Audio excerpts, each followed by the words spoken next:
We haven't spoken a month and a half, and I tried to limit it, and I will limit it. But the rest of what I've got, a lot of it is on crimes and the categorical approach. I'm not going to get deep into it, but the Supreme Court issued a decision on March 4th, so that's within the last month when we're talking about March cases. And when the Supreme Court talks, you should listen, right?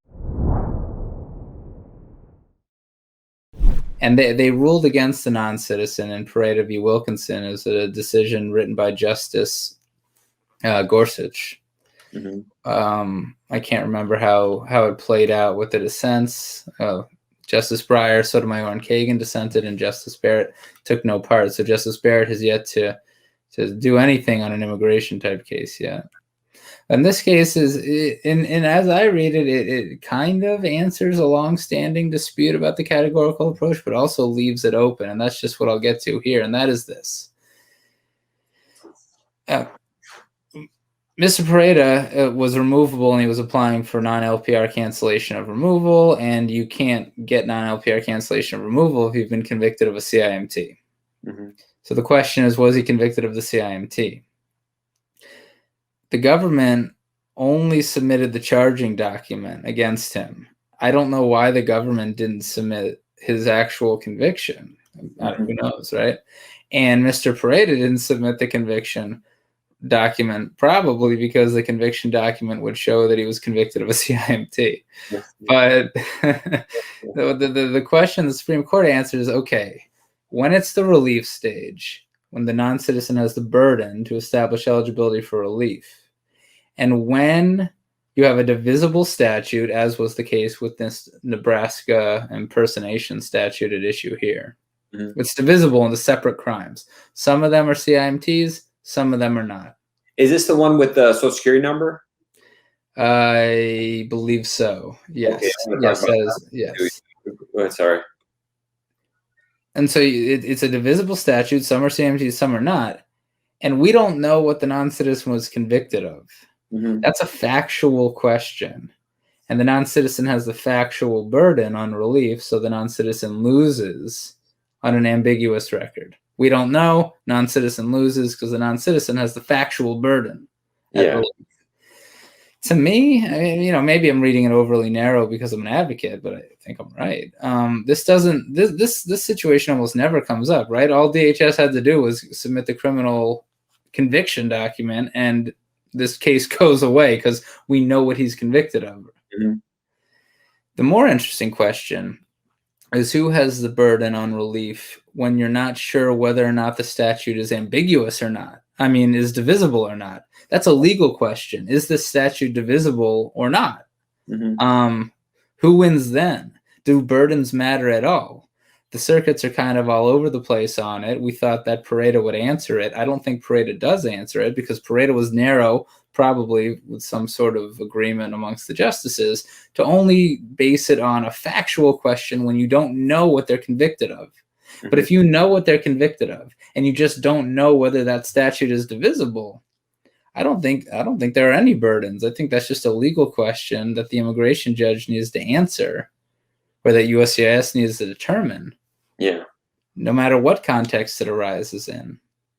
So Pareto is interesting. I don't think it answers that question. And that question comes up more often. A couple of weeks later, the Fifth Circuit had the very question I just described, except the government had the burden because it was removability. Mm-hmm. And the Fifth Circuit said it's ambiguous. We don't know. He's not removable. Yeah. That supports a finding that burdens matter, but it didn't come out and say it. I just don't think burdens matter on legal questions. And there are other contexts when legal questions, like jurisdiction in federal court, right? Doesn't matter who has the burden. A court always has to determine jurisdiction or standing on its own. There are some legal questions that burdens don't matter on. I think this is one of them, but, maybe the Supreme Court will answer it eventually.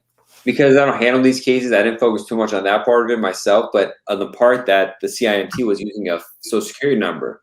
And, a vast majority of people here without documentation are using Social Security numbers, and vast majority of cases are filed, and USCIS never has a problem to make a finding of the CIMT or something like that, which would require a waiver or 601 waiver or something like that. So it's inconsistency of whether Social Security number use that's not yours or made up is a problem or not. or if it potentially you made it up, but it belongs to somebody, is an inconsistency in the law that we see. And here, it was enforced against the applicant or the foreign national. But that's a confusing area that I've seen consistency on in adjudication.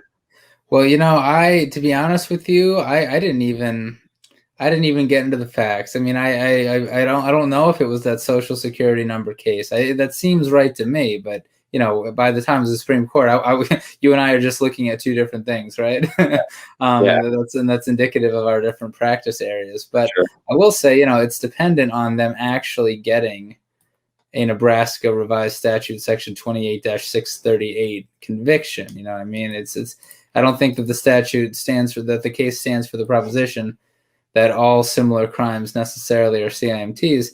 And as you know, without a conviction, unless your client admits to the essential elements of a crime, and that has an entire legal framework about what constitutes admitting to the essential elements, if you don't have the conviction, if you just used a Social Security number card, under the law, whether the USCIS officer applies it, even just admitting to having done that doesn't suffice to make a non-citizen inadmissible for having committed a CIMT. The CIMT inadmissibility provision doesn't require a conviction, but what it means to admit to the essential elements is a very important standard. And so, but your point is well taken for sure. And if I had a client who did something similar to what the non-citizen did in a published Supreme Court case, they're all published, I'd be worried too.